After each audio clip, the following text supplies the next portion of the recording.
Hi, and welcome back to The Secret Life of Parkinson's. I'm Jessica Krauser, and I'm with Brian Baker. As always. And we have Liz Miller with us. Yay! Hello! A very Hi, special guys. guest. I know, it's a special guest. So, Liz is a friend of ours who was just diagnosed with Parkinson's recently, right? Or Actually, it'll be 3 years. Oh, it's just in the recent summer. that you found us. I just found the gym this year. Okay. So it's been like, You've been looking 6 for us? months. Yeah. Been searching. I've been searching. I found my home. Forever home. My Oh, forever that's so home. nice. You mean you're never going to leave? Never gonna leave. Oh, You're great. stuck She's in with it. me forever. Just in it Brian. forever. Great. So Liz is a psychotherapist, which is very interesting. But like I said, she's also a Parkinson's patient.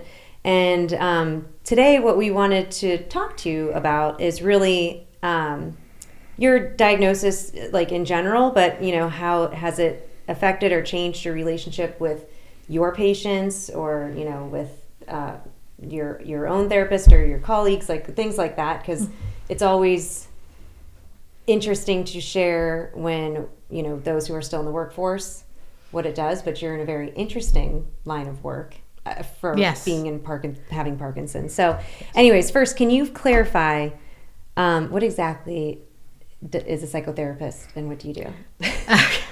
Is that A psychotherapist is someone who provides counseling, therapy for individuals, families, couples. but is it like for specific, like I don't want to say disease groups, but like for specific mental health issues or Well, no, psychotherapy covers it's an umbrella over all of it. Mm-hmm.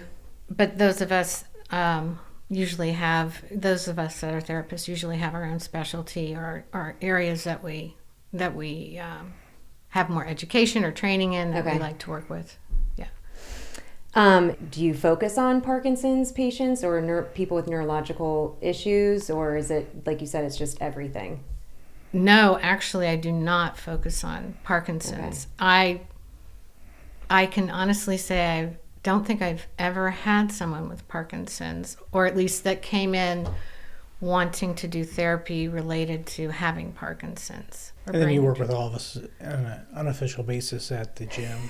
So Yes, you guys are an everyday case study for me. So going back to your diagnosis, what was your first symptom? Was it more emotional? Was it physical? Well, I now realize that my first symptom was probably the years and years I spent acting out my dreams. Did you really? Oh, yeah. Even when my children were small, they thought it was hilarious. Like, Had we had cell phones, I would be taped because, they'd be recording me, guaranteed. But like you act them out, like when people say that, does it mean like you're just talking in your sleep or you're... Not me, not I would get up, not get out of the bed. I would sit up. I would say full sentences. If I was angry in the dream, I would start yelling at my husband or, whoever walked into the room. And sometimes I'd kick. I mean... Was it mumbling or were you making sense? No, very clear. Huh. Very clear. Yeah. So it was quite funny. I mean, people thought it was great. Do you still do that? Not as much since I'm on the medication. So the medication does help? It helps calm that behavior, but my dreams are like psychedelic. Yeah. I mean, they're crazy. They're technicolor is what I say. Yeah. But I don't remember them usually. Yeah. So you think that was probably the first? From what I understand. Yeah. And then about at least 15 years ago, I was diagnosed with an essential tremor. Okay. Now, my movement disorder specialist now says, no, that was the beginning of your Parkinson's. So it was 15 years ago. Yeah. Wow. Isn't that's what he said? Yeah. But so let's see, it's going to be 3 years in the summer. So about 4 years ago was when I really started to have the issues that sent me to a neurologist. So did your background, like your career path, like did that help you at all, like not determine your diagnosis, but help you along the journey?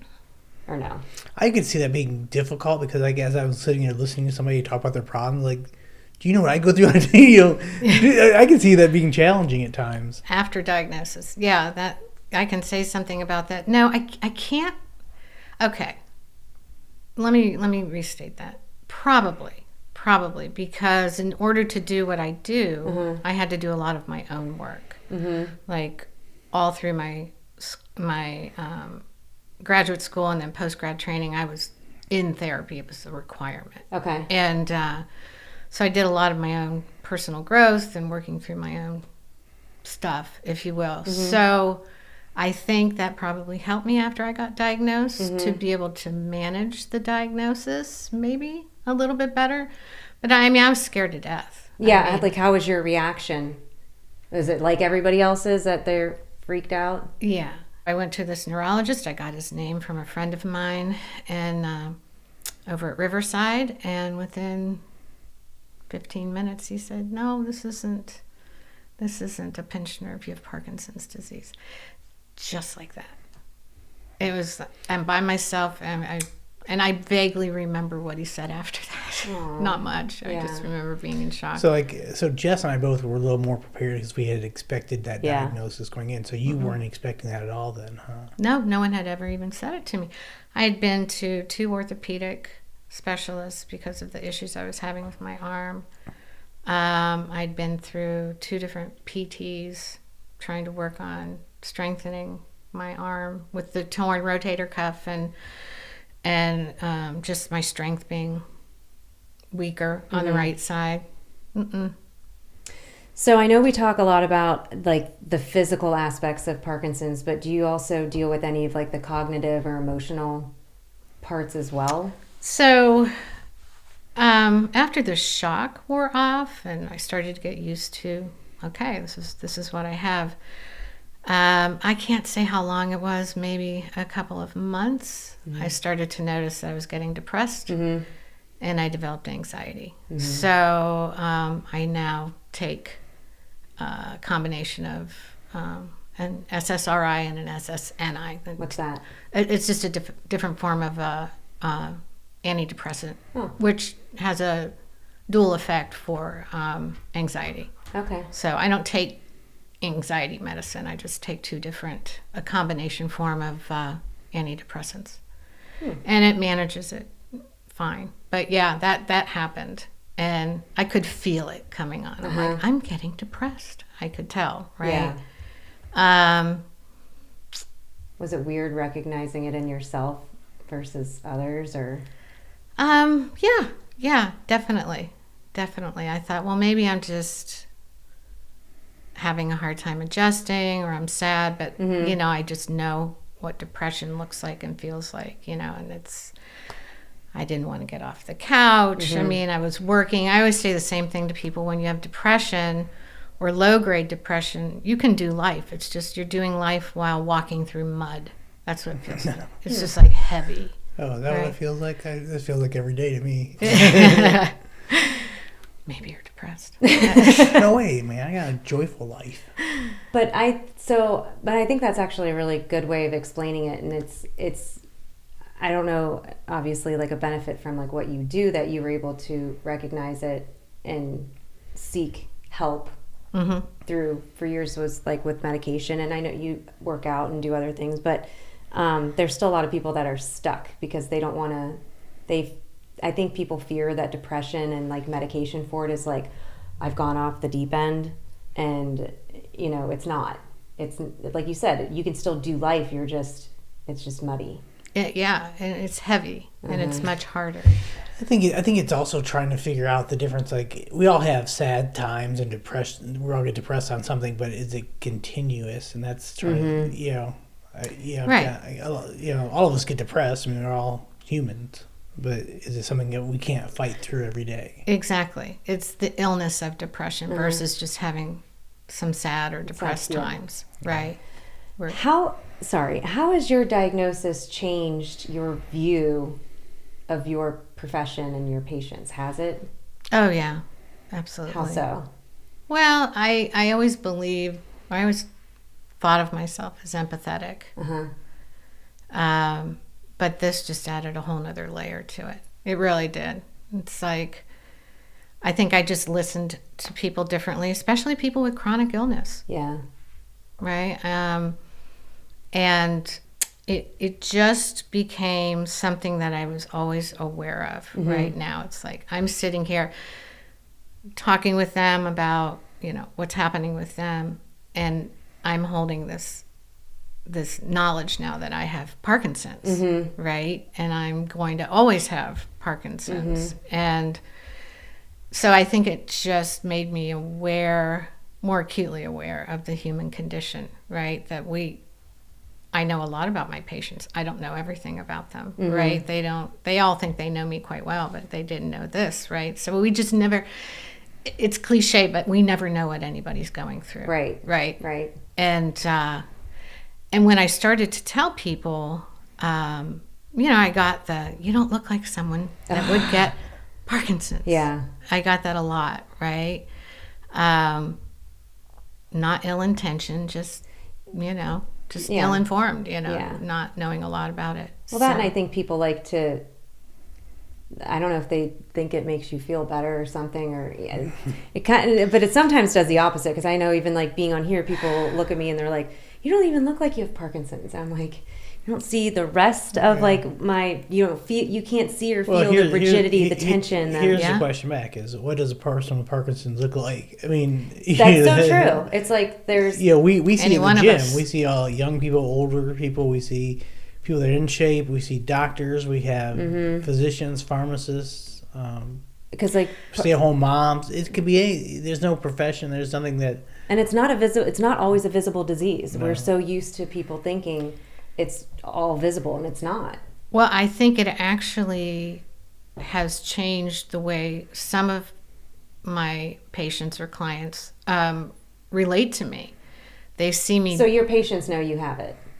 Most of them. Okay. Most of them. I had a situation where I was newly diagnosed. I wasn't sure who I was going to tell, how I was going to tell, whether I should. I hadn't figured that out yet. And I had someone new who happened to be, let's just say, in the neurology field. Okay. And I was still figuring out my medication. And the next thing I know, I'm talking and I'm tremoring like crazy, And it just felt like this kind of watershed moment. And I just said, this is not anxiety. I have Parkinson's, and I'm behind on my meds apparently. And he said, yeah, I could tell it was Parkinson's. So, oh, wow. Yeah, because he obviously was knowledgeable. Yeah. And through my own therapist, I talked with her, and she said, tell them, why not? Just let them know. And I wasn't embarrassed. I just was not sure how it would be received and how they would feel about me. And people have been wonderful. Yeah. So you have your own therapist that you still see? I saw her more in the beginning with my diagnosis, but yes, she's kind of my on-call. Yeah. I see her when I need to. Yeah. That's probably something that would be beneficial for everybody to have a talk therapist. Maybe. So now I've never you're diagnosing the whole general population. No, that's not what I meant. But it's like, I mean, even like when I get together with my girlfriends and like we sit and we'll like have conversations. It's like, we're there for each other and we have those conversations. And then to have a PD conversation, it's different. Exactly. And friends are great. Love my friends. Therapy's different. Obviously, than friends. There's nothing personal coming through, right? I don't know them in that way. So, and the training is around, helping people with their mental and psychological and emotional health, right? So helping them be, figure out what are the roadblocks that they're experiencing, or what are the things that are making life more difficult, right? So of course we'd say, okay, Parkinson's is going to make life more difficult, but you just kind of look at all the different ways that now it changes your life and what your fears are, and how to stay focused on your successes. And I mean, I know when I got diagnosed, I still remember when this doctor told me, other than thinking about how it was going to impact my family and telling them, I looked at him and I said, promise me this is going to be okay. Like, my body, okay, all right, I'll deal with that, but I need this to be okay. Yeah. And he said, well, let's hope so. Which was not the answer I wanted, because this is like my livelihood, right? And so what do you do any exercise, like brain exercises or, crossword puzzles? Things like that? I do. The studies are mixed on how much they really help, to be honest, as far as, preventing cognitive decline. But I'm going to go with, every little bit helps. So, yeah. Have you seen, since you're new to our Parkinson's gym and our little community, has there been a difference in your symptoms or your feelings? Your depression? I'm more depressed since I've met you. I thought you'd have every time I see you at the gym, I'm like, oh, it was a Brian day. I thought you'd have a different effect. I thought you'd be like, oh, I'm so happy that every time I get to see you. But so you were diagnosed for 2 years before you even came here. So like, did you have any community? Did you talk to anybody before that had Parkinson's before us? No. Well, I did not have a community. I attempted. It was during COVID, so nobody was meeting. So I got online and looked for some online support and just ran into, let's say, support groups that were very different than what we have in the gym. The negativity? It was negative. Yeah. It was very illness focused, what they couldn't do anymore. Yeah. It was depressed. I mean, then I was getting more depressed, Then you came into us and we're upbeat and positive. You guys are kooky. We're so cheery. You're so cheery. Yay, T. My goodness, my life has completely changed since the gym, to be honest. Really. That's awesome. With the regular exercise and just being with people who have the disease, right? I mean, we know some of the things that get talked about in the gym that I've never heard in other gyms, right? But it's because of having Parkinson's, right? There's certain things that we can get away with. That's a good way to put it. What would you say to others that are newly diagnosed about the benefits of talking to someone, or I would say the pitfalls maybe of not talking to someone, either a therapist or a community of PD people? Well, a community I think is just imperative. I mean, I think that's life-changing. I mean, that's one of the indicators of living successfully with Parkinson's is having a community or staying social, right? And staying social with other people that have the diseases. As far as therapy goes, listen, I think everybody should have a therapist. What can I say? I really do. That's my PSA. Do I think therapy is good?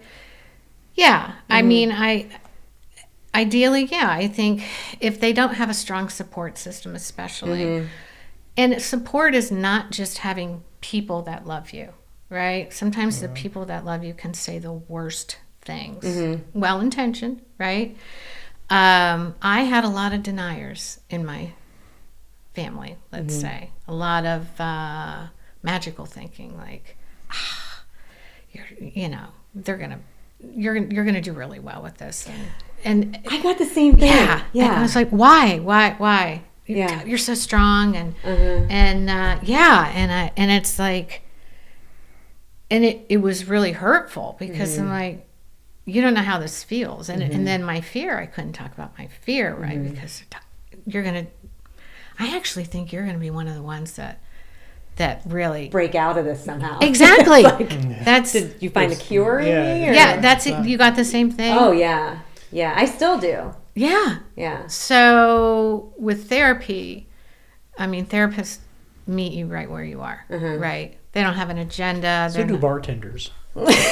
Listen, bartenders, hairdressers and therapists, we're all the same. Okay, we all do the same thing. Yeah. So just like with the pitfalls of not talking to somebody. I mean, you get like, if somebody who's newly diagnosed, like there's benefits, like telling them what the benefits are of talking to somebody, but then the pitfalls, like if you don't, that's when you kind of get stuck in the mud. Well, that's the depression part for anxious people. Now, I do not.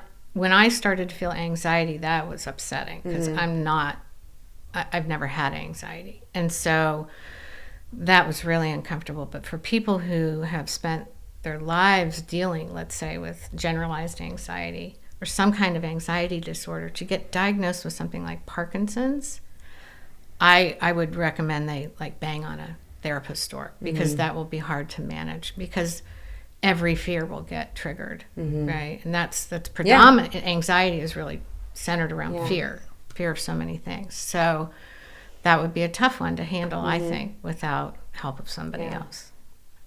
Well, thank you so much for coming on. You're welcome. Really appreciate having you. Yeah. In our last 30 seconds, I'll leave you with this. Everybody's dealing with something in their life, and therapy can be a source of an outlet for anybody. But especially those who are going through a Parkinson's diagnosis or who've had the disease for an extended period of time. Talk to somebody, a therapist, or your community, or find a community. If you're not finding a good one online, make sure you find those that are positive, motivating, so that you can get past the mud and start living the best life that you possibly can. Thanks for tuning in.